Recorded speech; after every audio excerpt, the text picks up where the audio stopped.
Today's topic is inflorescence.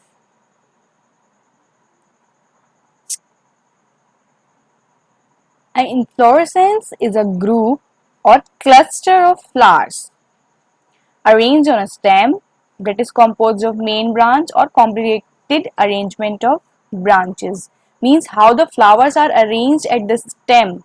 The arrangement is known as the inflorescence, and when the stage of fruiting is developed of inflorescence, then that stage is known as infructescence. The parts of a flower where the inflorescence is shown, these are named as, this is called peduncle. This is arises from the main stem. Then this whole green portion will called as rachis. Then the green portion by which the floret is attached with this green rachis is called pedicel, and this floret individual portion is called floret. Inflorescence are of two types, racemose inflorescence and cymose inflorescence. There are differences between them. Here the growth is infinite. In cymose it is definite growth. It's monopodial branching. Here sympodial. I will explain it in next slide. In this, youngest flower at the apex or at the center. Okay, the youngest flower will on the apex, at the terminal portion or at the center. Here the youngest flower near the base, means this is a basipetal arrangement, and here is the acropetal arrangement. Oldest flowers are at the base or outside. How this racemose inflorescence look like? The growth is indefinite, means the growth is not terminated with the flower. It is not stunted. This growth is indeterminate, and these are the lateral branches. And in cymose inflorescence, this main axis is stopped with the floret.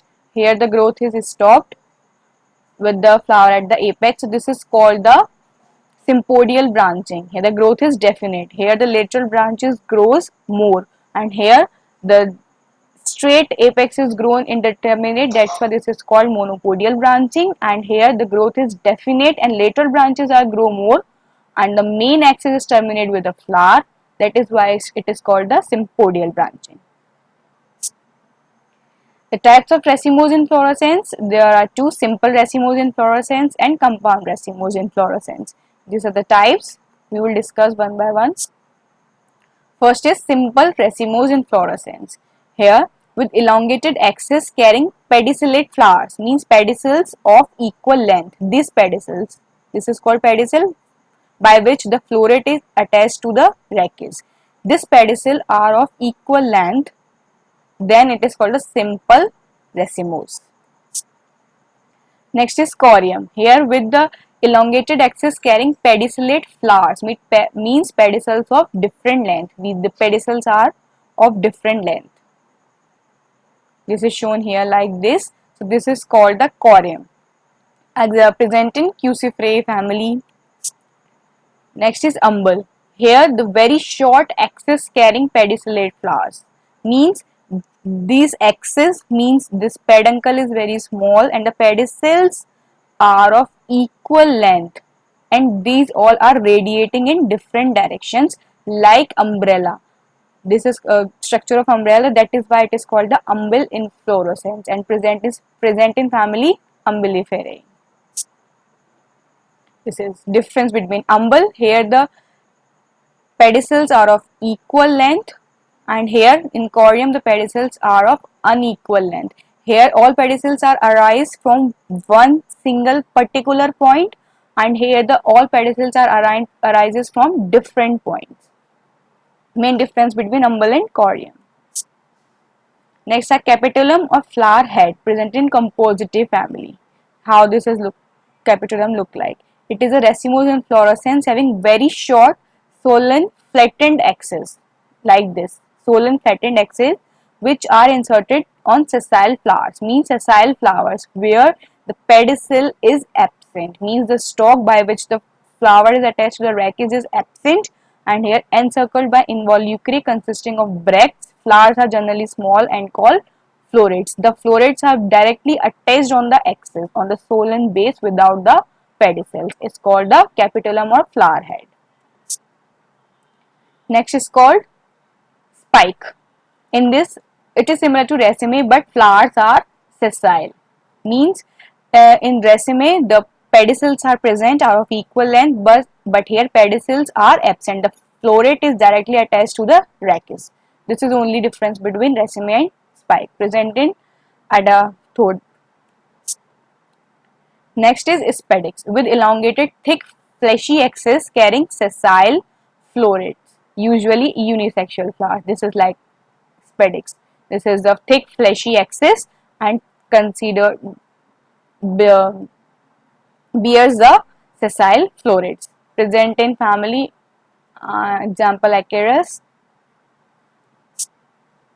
Next is catkin. In this pendulous axis, means pendulum-like axis is present where it contains the sessile florets of unisexual type, either of male or female, present in Fagaceae family. Means the inflorescence is upright, not upright, it is upside down. It is called catkin. Next is strobile, a spike with large membranous scales, bract or bracteoles as in humulus.